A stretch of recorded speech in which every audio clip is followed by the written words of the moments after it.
The household staff at the Sterling mansion had seen many things over the years, but nothing prepared them for the strange, heartbreaking pattern that kept repeating itself. Every nanny hired for the job, no matter how skilled, how patient, or how kind, ended up leaving in tears. Some lasted weeks, some lasted days, a few lasted only hours. And each departure came with the same stunned expression, the same whispered explanation. I can't do it. I can't take the disrespect. The source of the chaos was 7-year-old Liam Sterling, the only son of billionaire Richard Sterling, heir to a business empire, and known across the city for his fierce temper. People whispered that the boy was cold, spoiled, unreachable. Others said he acted the way he did because of the pressure that came with being the billionaire's son. But the truth was simpler and far more painful. Liam didn't let anyone close to him. He pushed away every adult who tried to care for him. Some he screamed at, some he ignored, and some he spat on. It wasn't the behavior of a cruel child. It was the behavior of a wounded one. But no one knew why. Inside the mansion's tall glass windows and endless hallways, Liam's silence echoed louder than any tantrum. His father was barely home, buried in meetings. His stepmother doted on him only when guests were watching, and the staff did their best to survive the emotional storms that followed him from room to room. By the time winter arrived, the mansion had gone through 6 nannies in just 2 months. Agencies stopped returning calls. Word spread quickly. No one wanted to risk their career or their nerves on a child who refused to be touched, spoken to, or soothed. That was the day she walked in. Her name was Mariah. Quiet, gentle, a young black housekeeper who had recently joined the cleaning staff. She was never supposed to interact with the boy. Her job was simple: sweep dust, clean, and stay out of the way. In a home where everyone hurried around trying not to upset the air, she became almost invisible. But Liam noticed her long before anyone realized he had. Maybe it was the way she hummed soft melodies while she worked, or the way she smiled at everyone, even on the coldest mornings. Or maybe it was because she didn't look at him the way the others did. She didn't stare with fear. She didn't avoid him. And she didn't try too hard. She simply existed with a calmness the boy didn't understand. On the morning everything changed, Mariah was wiping the kitchen counters when she felt a presence behind her. She turned, and there he was, small, silent, watching her with eyes that looked too old for his age. The chef froze. The butler stiffened. Even the security guard at the door stepped forward, expecting another outburst, another disaster. But Liam said nothing. He just pointed at her, and in a voice softer than any they had heard from him before, he whispered, "Stay." The entire room fell silent, because for the first time, Liam wasn't spitting. He wasn't screaming. He wasn't running away. He was asking. Mariah didn't know what to say. No one had ever asked her to interact with him. Yet something in the boy's trembling voice pulled her in.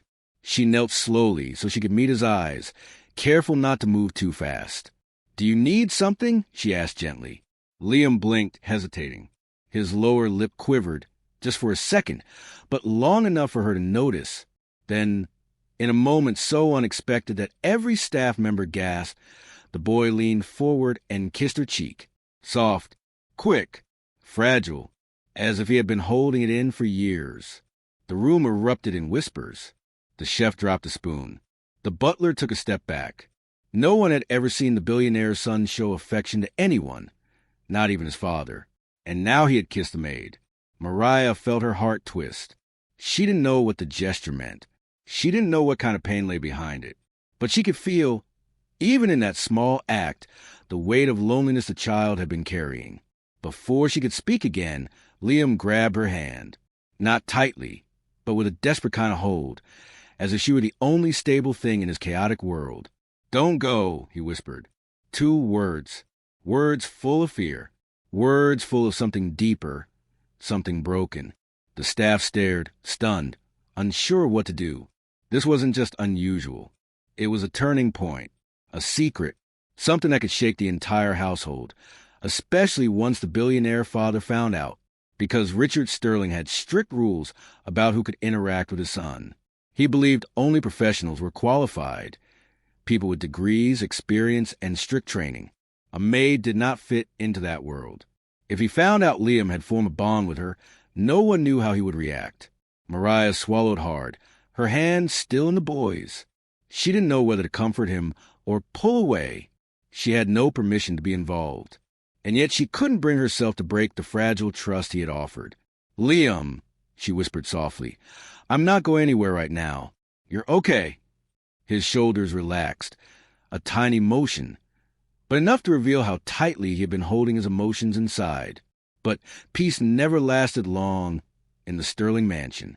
Footsteps echoed from the hallway. Heavy, fast, familiar. The billionaire was home early. The staff exchanged panicked looks.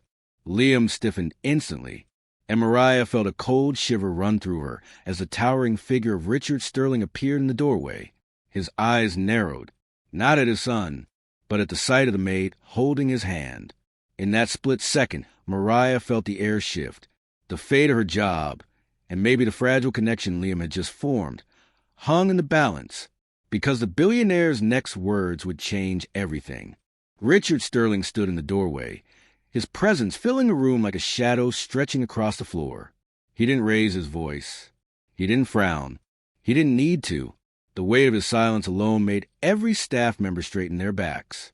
Liam's small fingers tightened around Mariah's hand, and she felt something in him retreat, like a frightened heartbeat pulling back into its shell.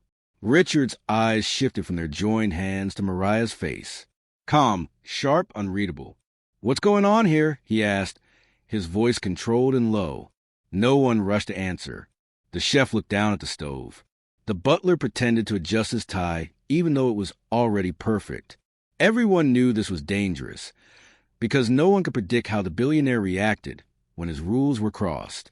Mariah opened her mouth, but Liam stepped forward before she could speak. He didn't hide behind her. He didn't pull away. He simply moved closer, holding her hand tighter, as if he wanted his father to see. "She didn't do anything," Liam said quietly. Those words alone were enough to make Richard's expression shift, not with anger, but surprise. His son barely spoke to his tutors, never defended anyone, never protected anyone, and certainly never formed attachments this quickly. Richard took one step closer. "Liam," he said, "let go of the maid's hand." Mariah felt the boy tense beside her. She could almost hear his breathing quicken. She glanced at him, unsure what to do. He looked up at her, eyes wide, asking for an answer she didn't have. "I said," Richard began again. But before he could finish, Liam pressed himself slightly behind her, not hiding, but choosing her. That small movement changed the air in the room. It wasn't just defiance. It was fear mixed with trust. A trust that, for reasons no one understood, he had placed only in her. Richard stopped speaking. For the first time in a long while, confusion crossed his face. Mariah swallowed, trying to keep her voice calm. "Sir," he came to me. "I didn't touch him first. I wasn't trying to break any rules." Richard studied her for a moment, his jaw tightening. He wasn't angry, he was analyzing. And that made it worse. Because when Richard Sterling analyzed something, he usually walked away with a decision that changed everything. "Everyone out," he said. The room froze. "Now." The staff scattered instantly, disappearing into hallways like startled birds. Soon it was only Richard, Mariah, and Liam, who still held her hand like it was the last safe thing in the world. Richard watched his son carefully. "Go to your room. I'll talk to you later." Liam didn't move. "Liam," Richard said again, a little firmer. "Go." Still no movement. Mariah could feel the boy struggling, caught between obeying his father and not wanting to lose her. A quiet ache built in her chest. She didn't know the child well. She didn't know his past. But she recognized fear when she saw it. "It's okay," she whispered gently to him. "You can go. I'm not leaving the house." He searched her face as if checking for something, truth, maybe, or reassurance. Then finally, slowly, he released her hand. He took a few steps backward, but didn't turn his back on her until he was at the doorway. Only then did he walk away, still glancing back like he expected her to vanish. When he was gone, the door clicking softly behind him, Richard turned fully to her. "Explain," His voice wasn't cruel, just firm, controlled. Mariah took a deep breath. I was cleaning the counter. He came in. He didn't look angry. He didn't seem upset. He just stood there and asked me to stay. Richard studied her carefully. Did you touch him first? No, sir. Did you say anything that might upset him? No. Did you encourage him in any way? No, she repeated. Richard wasn't convinced. His eyes narrowed just slightly. My son has gone through 6 nannies in 2 months. He screams at them. He refuses therapy. He refuses tutors. He avoids everyone except, apparently, you. Mariah didn't know if he was blaming her, questioning her, or just thinking out loud. I don't know why he picked me, she said softly. I didn't do anything special. Richard didn't respond for several seconds.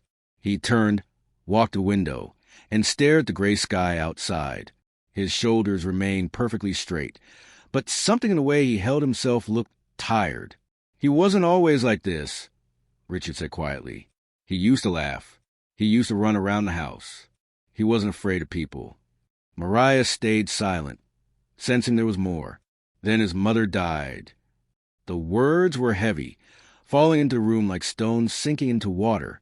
Mariah felt her heart twist. She knew grief could change adults, but a child suffered in ways that didn't show on the surface. I'm sorry, she murmured. Richard didn't turn from the window. After she passed, he shut down, stopped talking, stopped smiling, stopped letting anyone touch him. He paused. He didn't even let me hold him. Hearing that made everything inside her ache. She couldn't imagine a child so young losing the one person who understood him completely. And when I remarried, Richard continued, Liam retreated even more. Mariah understood. A stepmother, a new environment, new rules. The boy must have felt like pieces of his life were being replaced one by one. But today, Richard said slowly, he walked up to a maid he barely knows. And Richard hesitated, almost as if the memory confused him. He kissed your cheek. Mariah nodded gently. He didn't seem scared of me, just lonely. Richard finally turned from the window. His eyes softened for the first time, but only for a moment. I don't know why he connected with you, but I cannot allow anyone outside as assigned caretakers to overstep. Mariah's stomach tightened. She knew what was coming. Sir, she began. You didn't do anything wrong, he said quickly, but I need to protect my son, and I need to protect the structure he's used to. He paused. And I don't know if your presence will help him or hurt him. Mariah lowered her gaze. I understand. But she didn't. Not really. Because she wasn't trying to become anything in the boy's life. She was just cleaning. She was just there. And somehow that alone had drawn him in. Richard gave a slow exhale, then gestured toward the door. You may return to your duties, but keep your distance from Liam unless absolutely necessary.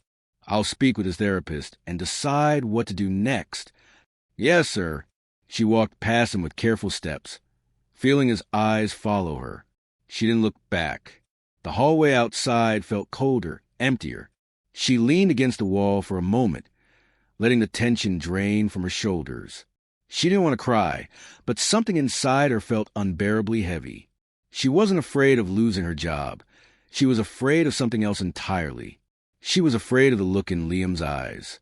That desperate, fragile hope. He had chosen her, and now she had to pull away. As she made her way down the hall, she passed Liam's room. The door wasn't fully closed. A thin sliver of light spilled into the hallway. Inside, she heard a soft, muffled sound. Not crying, not loud enough for that. Just a quiet, painful sound of a child trying not to be heard. Mariah's steps slowed. Her throat tightened. She wanted to knock. She wanted to tell him she was still there. But Richard's warning echoed in her mind. Keep your distance. Mariah forced herself to keep walking, but the sound stayed with her long after she turned the corner. Little did she know, the moment she walked away, Liam opened the door just an inch, and he watched her leave with eyes full of something deep, something wounded, something that was about to change all their lives in ways none of them saw coming. Over the next few days, the mansion felt different, quieter, heavier. The staff moved carefully. as if afraid to disturb something fragile in the air. Mariah did her work the same way she always had, steady, focused, invisible. But even as she dusted shelves, folded laundry, or polished the marble floors, she could feel a pair of eyes following her. Liam didn't approach her again, not directly. He stood at corners, half hidden behind walls, watching her in silence. Sometimes he peeked from the staircase railing. Other times he lingered in doorways before disappearing the moment she noticed him. He didn't speak. He didn't smile. But he watched her with the quiet intensity of someone trying to understand something too big to say out loud. Mariah tried to ignore it. She tried to follow Richard's instructions. But every time she saw Liam's small face peeking from a distance, that same heavy ache returned. The boy wasn't misbehaving. He wasn't angry. He was simply waiting, as if hoping she might look back, even once. Meanwhile, Richard became even more withdrawn. He spent long hours on phone calls, pacing the halls, speaking in tense whispers. Mariah could hear bits and pieces when she walked by, words like evaluation specialist's new program. Words that didn't sound like comfort. Words that sounded like decisions being made behind closed doors. And then there was Evelyn, Liam's stepmother. She returned from her week-long social trip, wearing a diamond necklace and an expression far sharper than any piece of jewelry she owned. When she learned what had happened, that her husband's son had shown affection to a maid, her reaction was immediate. "He kissed her cheek?" she repeated, her voice thin with disbelief. "That's inappropriate. Completely inappropriate." Mariah had been passing by when she heard this from the hallway. She froze, unsure if she should keep walking or hide. Evelyn continued, her frustration spilling into every word. "Richard, we have rules. We have boundaries. What if the staff starts thinking they can do whatever they want? This sets a terrible example." Richard didn't respond right away. "So, what are you going to do?" Evelyn pressed. "You're not seriously considering letting this connection continue, are you? It's unprofessional. It's messy." Richard let out a tired sigh. "I'm trying to handle it." "Well, handle it faster," Evelyn snapped, "before it becomes a problem." Mariah moved quietly away, pretending she hadn't heard anything. But her heart beat harder against her ribs.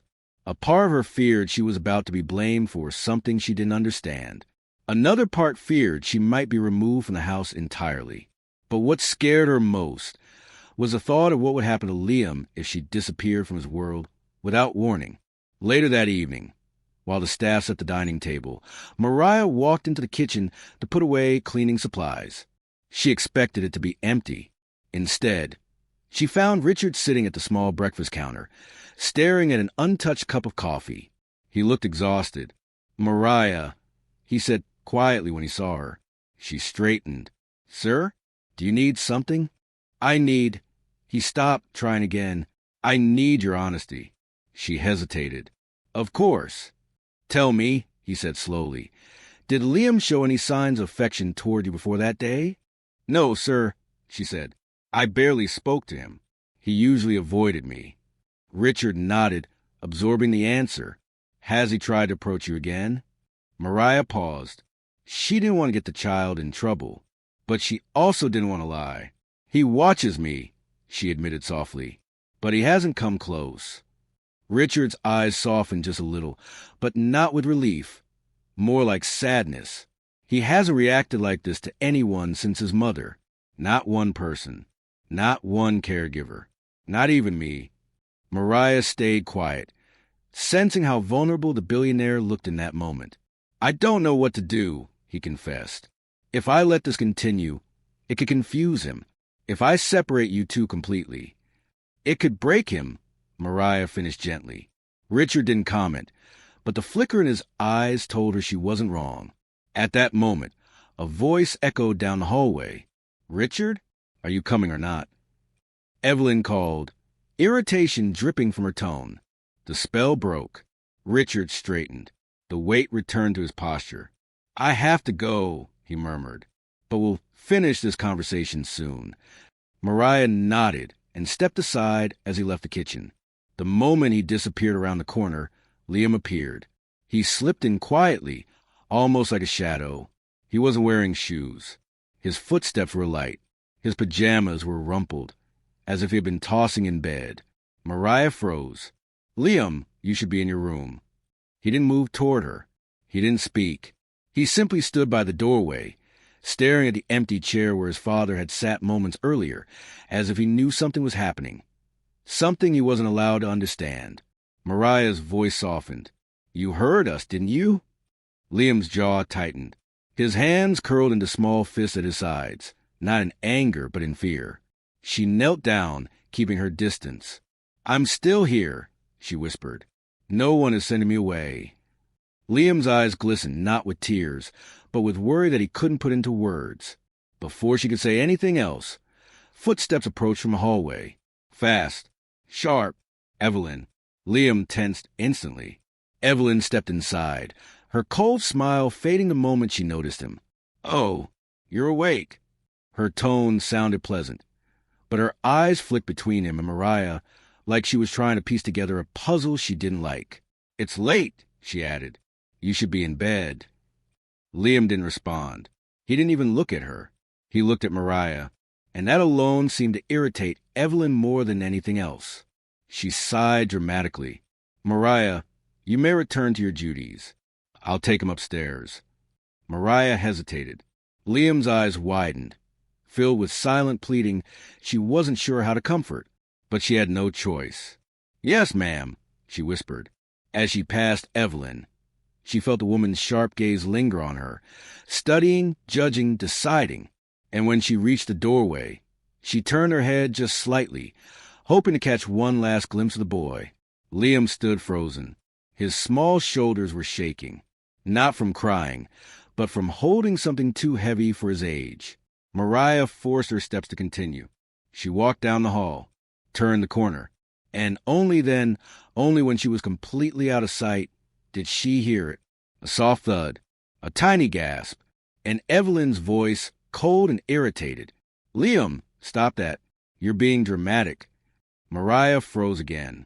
Her heart hammered painfully. What happened? What did he do? Was he okay? She wasn't allowed to go back. But the tension had already begun stitching itself deep into the walls of the mansion. Something was wrong. Something bigger than a child's attachment. Bigger than a misunderstanding. Mariah could feel it, an undercurrent running through the house, shifting between the billionaire, the stepmother, and the quiet, wounded boy. They were all hiding pieces of a story she didn't yet understand. And whether she meant to or not, she was already tangled in the middle of it. The next morning felt colder than usual, as if the entire mansion had spent the night holding its breath. The staff worked quietly, speaking only in whispers, sensing something was shifting behind the closed doors upstairs. Even the walls seemed to carry an uneasy stillness, like they were waiting for something to happen. Mariah moved through her tasks, but her mind stayed on Liam. She hadn't seen him since last night. No soft footsteps trailing behind her. No small shadow following her from room to room. No quiet eyes peeking around corners. It was as if he had vanished into silence. She tried not to worry. She tried to convince herself that he was fine, that Richard would make sure nothing happened to him. But every time she remembered Evelyn's cold voice echoing through the hallway, her stomach twisted tighter. By the time she reached the upstairs hallway, she paused. Liam's door was fully closed, not ajar like he usually left it, and outside the room stood the new nanny, Mrs. Powell, stiff as a fence post, staring straight ahead with forced politeness. Mrs. Powell had been hired months earlier, before Mariah even joined the staff. She was strict, old-fashioned, and followed rules like they were commandments. The child avoided her more than anyone else. Mariah forced a smile. "Good morning." Mrs. Powell didn't smile back. Her reply was clipped and sharp. "He is not to be disturbed." Mariah froze. "Is he all right?" "That is not for you to ask." The answer hit harder than it should have. Mariah looked at the closed door again, her chest tightening. Something was wrong. She could feel it, not as a guess, but like an instinct gripping her ribs. Before she could say anything, Evelyn appeared at the end of the hallway. Her heels clicked sharply against the marble floor, each step full of irritation that she didn't bother to hide. "Mariah," she called, voice too sweet to be sincere. "I need you in the guest wing." Mariah forced herself to turn away from Liam's door and follow Evelyn, though every step felt like walking away from something she shouldn't leave behind. Evelyn led her into a room that didn't need cleaning, not a speck of dust. Everything was perfectly polished. It wasn't about chores. This was about control. "I've been thinking," Evelyn began, folding her arms as she stood by the window. "Liam's attachment to you, it's inappropriate, confusing, disruptive, and frankly, it's making my household chaotic." Mariah stayed quiet. Evelyn glanced at her. "Do you know how many people we've tried to help him connect with? Therapists, specialists, nannies, professional caregivers. And yet he chooses you. A maid." Mariah didn't respond. She didn't trust her voice to stay calm. Evelyn sighed. "Richard is too soft at times. He's blinded by guilt over what happened to Liam's mother. But I can see the truth. That boy needs structure, not emotional dependence on a stranger."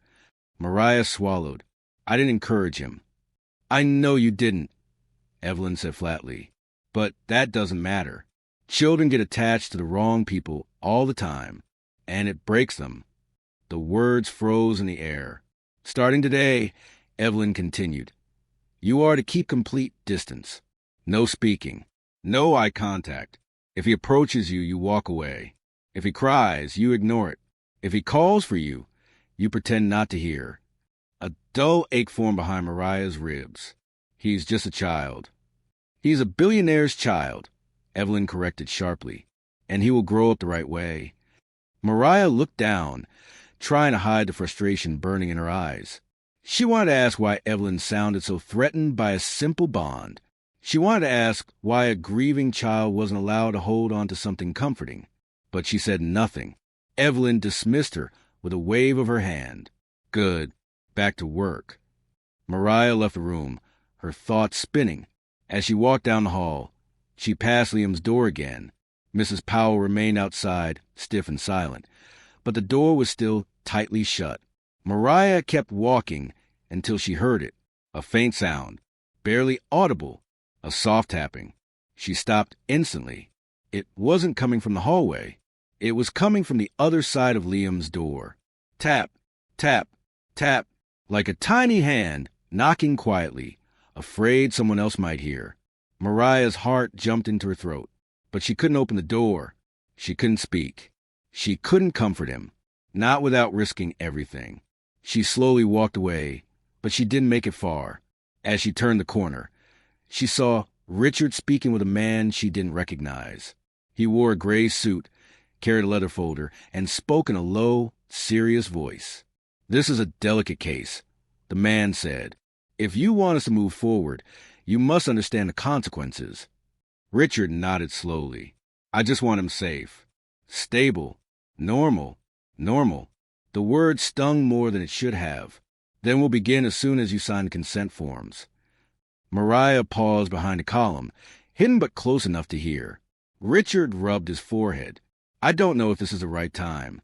"Sir," the man replied, "if you wait any longer, his attachment will deepen. He will rely on her more than he relies on his own family. That is harmful, long term." Richard closed his eyes briefly, as if fighting with himself. "I just want him to stop hurting." "And he will," the man assured him. "Our program has helped dozens of children. And once he begins, he won't see or interact with her at all. That bond will fade." Fade. The word hit Mariah like cold water. This wasn't just about distance. They were planning to separate him from her completely. And maybe something even more. Before she could process it, footsteps approached from behind. She turned and saw Liam at the other end of the hall, holding a small stuffed elephant, the one his mother had reportedly given him on his 3rd birthday. He wasn't supposed to be out of his room. Mrs. Powell hurried after him, calling his name sharply. But Liam wasn't running. He was searching. His eyes scanned the hallway desperately, landing on Mariah with a kind of relief that broke something inside her.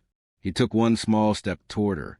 "Mariah," just one word, soft, fragile, loaded with fear.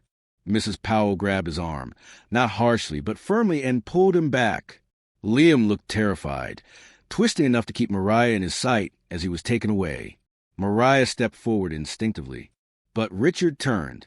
Their eyes met, and in that moment, everything inside him hardened. "Mariah," he said quietly, "we need to talk. Tonight." His tone wasn't angry. It was final, and it filled the hallway with a tension so sharp that even the light seemed to dim. Something was coming. Something big. Something she couldn't stop. The mansion felt like it was tightening around her, pushing her toward a moment where every choice would matter. And somewhere down the hall, Liam's voice echoed again, small, breaking, terrified. "Mariah, please." But she wasn't allowed to answer. Not yet. Not with everything collapsing around them. The train rattled softly beneath them as the pregnant woman's eyes locked onto the torn-edged note in the teen's trembling hands. The boy swallowed hard, his heart beating faster than the rhythm of the wheels on the track. He didn't understand why she looked so worried now, almost afraid, as if something in that note connected to a past she'd been running from. People around them kept glancing over, sensing something unusual but not daring to interrupt. The teen shifted in his seat, tried to read her expression, but she wouldn't meet his eyes anymore. She kept her palm on her belly, breathing slowly, almost as if bracing for something she didn't want to face. For a moment, the air changed. It wasn't loud or dramatic, just a stillness that made the teen feel like someone else was watching them. The woman finally spoke, her voice low and shaky. "I didn't expect this. Not today." Her fingers tightened around the handle of her bag, and the boy noticed a faded hospital bracelet peeking from inside it. He hadn't seen it before. She quickly tugged the bag closed, but the glimpse was enough to make him wonder why a pregnant woman would still be carrying something like that. Before the teen could ask anything, her phone buzzed. She glanced at the screen and instantly went pale. Her eyes darted around the car again, checking every corner as if searching for someone, or trying to make sure someone wasn't already there. The teen followed her gaze, his stomach tightening when he realized she wasn't acting out of panic. She was acting out of fear, real fear, and whatever she was afraid of had something to do with him or the note she'd handed him in the first place. The train suddenly slowed down ahead of schedule, announcing an unscheduled stop due to a technical issue. But nothing about the moment felt technical. A few passengers groaned, but the woman stiffened. "Not now," she whispered under her breath, more to herself than to him. She clutched her bag and leaned closer. "Listen, if anyone asks about me, you don't know me. You don't say my name. You don't mention this note. Do you understand?" Her urgency felt too real to ignore. The boy nodded slowly, his voice barely more than a breath. "But why? What's going on?" Before she could answer, the train doors slid open. 3 men in dark uniforms stepped inside, scanning each passenger with intense focus. They didn't look like ticket checkers. They looked like they were searching for someone specific. The pregnant woman lifted her hood, lowering her gaze, but her hands wouldn't stop shaking. The men moved row by row, showing a photo to each person. People looked, then shook their heads. When they reached the older man across from them, the teen caught a glimpse of the photo. It wasn't a random woman. It was her, the pregnant woman beside him. A quiet dread settled over the teen. He looked at her, but she gently touched his arm, silently begging him not to react. Her breaths grew quicker, the movement of her chest uneven, and the boy could tell she was trying her best not to break down right there. The men moved closer, and the tension tightened like a rope. One wrong move, and everything could fall apart. Just as the officers reached their row, something unexpected happened. The woman's phone buzzed again. This time, the teen saw the name flash on her screen before she flipped it face down. It said Mom. But what shook him wasn't the caller. It was a message preview, only 4 words. "They found you again." The boy's blood ran cold. His mind raced. Again? What did that mean? And why was she being looked for? Her breath hitched as she stared at her belly, almost protectively. She whispered, barely audible, "I thought I had more time." The officers took one more step, lifting the photo toward the teen now. His throat tightened. He could feel their eyes studying him, waiting for any sign of recognition. The woman beside him sat perfectly still, but her trembling hand brushed against his one more time, an unspoken plea to keep her secret. But before he could even decide what to do, another voice called out from behind them. Calm, certain, too familiar. There she is. Both the teen and the woman froze. Someone else, someone they didn't see coming, had just pointed directly at her, and the look on the woman's face made it clear this wasn't a mistake. This was a second twist, and the real danger had finally caught up. The teen's heart thudded in his chest as every head in the train car snapped toward the voice. The woman's breath caught, and for a split second she looked like someone whose entire world had just collapsed. But when the teen turned to see who had spoken, confusion washed over him. It wasn't one of the officers. It wasn't a stranger. It was an older woman, maybe in her late 50s, calm, neatly dressed, and holding a small tote bag like she was just returning from the grocery store. Her expression held no anger, no fear, just quiet certainty. The officers moved instantly, forming a line as they approached. People shifted nervously in their seats, whispering under their breath. The pregnant woman beside the teen shook her head slowly, almost pleading. Please, not her. Not now, she whispered. Her voice broke on the last word. The older woman stepped closer and gave the officers a small nod, confirming what she'd said. When she finally spoke again, it wasn't harsh. It was strangely gentle. You can stop running. It's time. The pregnant woman beside the teen wiped her eyes, struggling to stay steady. You don't understand, she whispered. I wasn't running from them. I was running from you. That single sentence caused a ripple through the entire train car. Even the officers seemed caught off guard. Before anyone could speak, another contraction hit her. She gasped, gripping the teen's arm so hard, he almost cried out. Her face tightened with pain, and instantly the officers stepped back. The older woman reached forward, but the pregnant woman recoiled. Don't touch me, she managed through clenched teeth. You lost the right. The older woman sighed, closing her eyes for a moment. I know why you think that, but you're wrong. And it's time he knew. She glanced at the teen. You should hear this too. He didn't know why she'd included him, but he couldn't tear himself away. Every part of him felt tangled between fear and something deeper, responsibility. Maybe. The older woman lowered her voice. She's not wanted for a crime. She's not hiding from the law. She's hiding from the truth. She paused, letting the weight settle. She wasn't supposed to be pregnant. Not yet. The doctors told her it was too risky. Too early after her surgery. Too dangerous for her heart. She didn't want anyone stopping her, so she ran. The teen's eyes widened. He looked at the woman beside him, seeing the pain on her face shift, not from the contractions, but from shame. I was just trying to keep my baby safe, she whispered. The older woman nodded softly.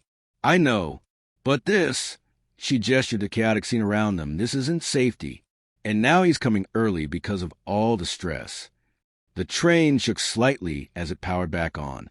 A voice over the intercom announced that they were only minutes from the next station, where medical help would be waiting. But the woman's breaths were coming faster now, sharper. The teen could see it. She was scared in a way she hadn't shown before. One of the officers quietly stepped aside and spoke into his radio. Another pulled out a blanket. Suddenly, they didn't look like men searching for someone. They looked like people trying to help.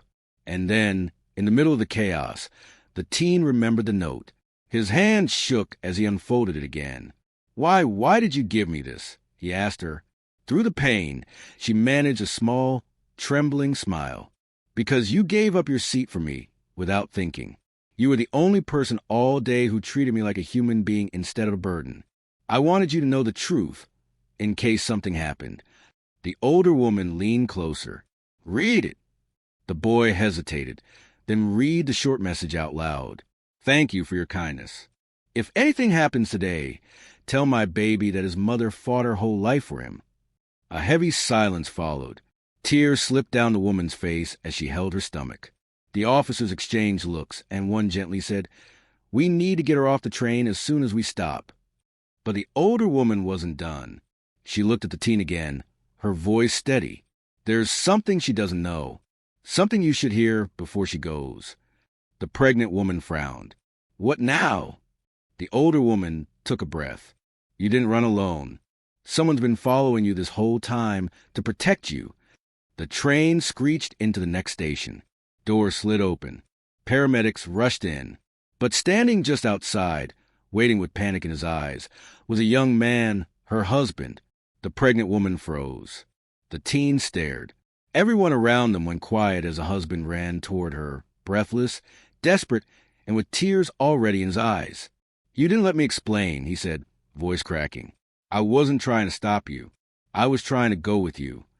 And in that instant, the biggest twist of all hit the teen like a shock. The officers weren't there to take her away.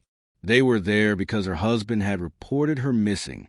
He wasn't chasing her out of anger. He was chasing her out of love. And the note she'd given the teen, meant to be her final message, no longer felt like goodbye. It felt like the moment everything finally turned.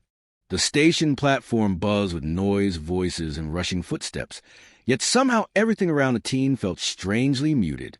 His focus stayed on the woman being lowered onto the stretcher, her breathing uneven but slowly calming as paramedics wrapped her in blankets.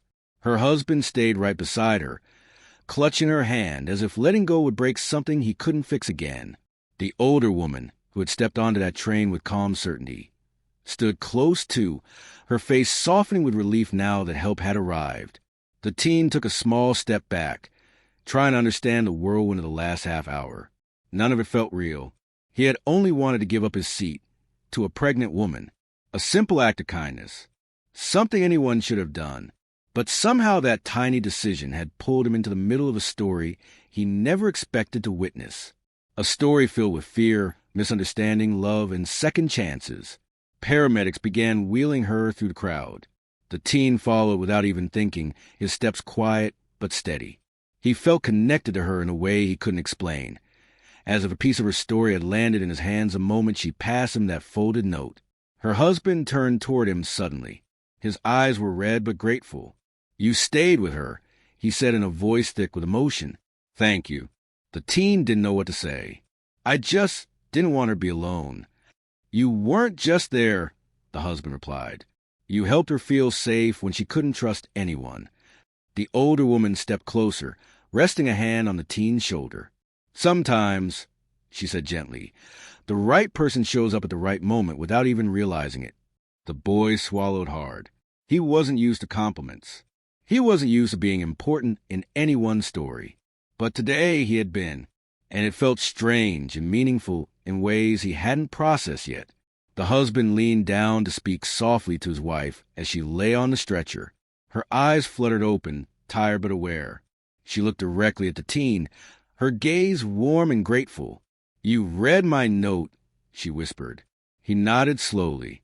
Then you know how much today meant to me, she said.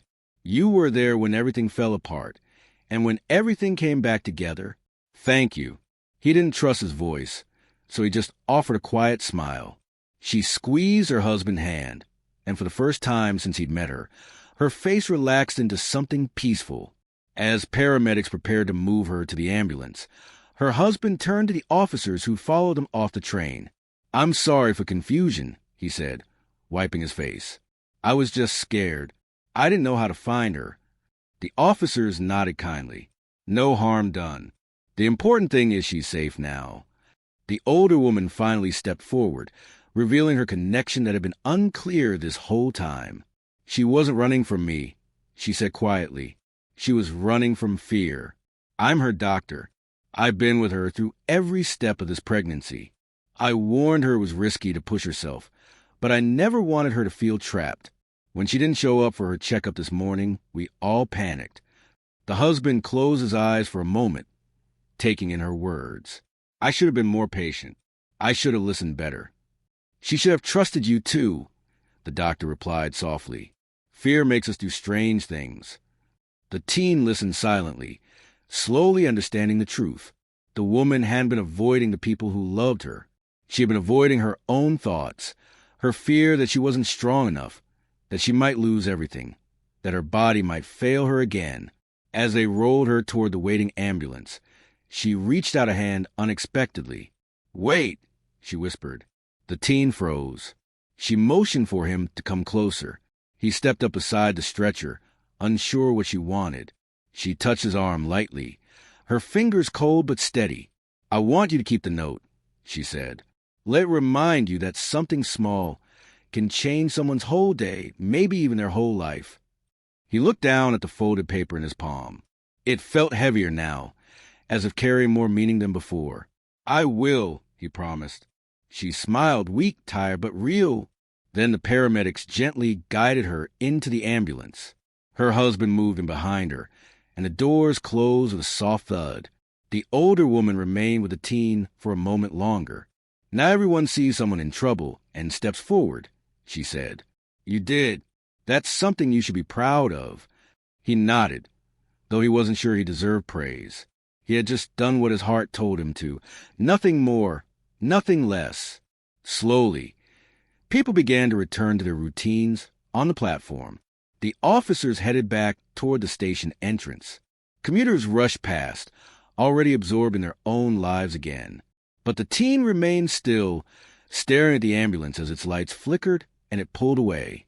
He felt changed, not in a dramatic way, but in a steady, quiet one, like someone had nudged his view of the world just enough to make him notice things he hadn't seen before.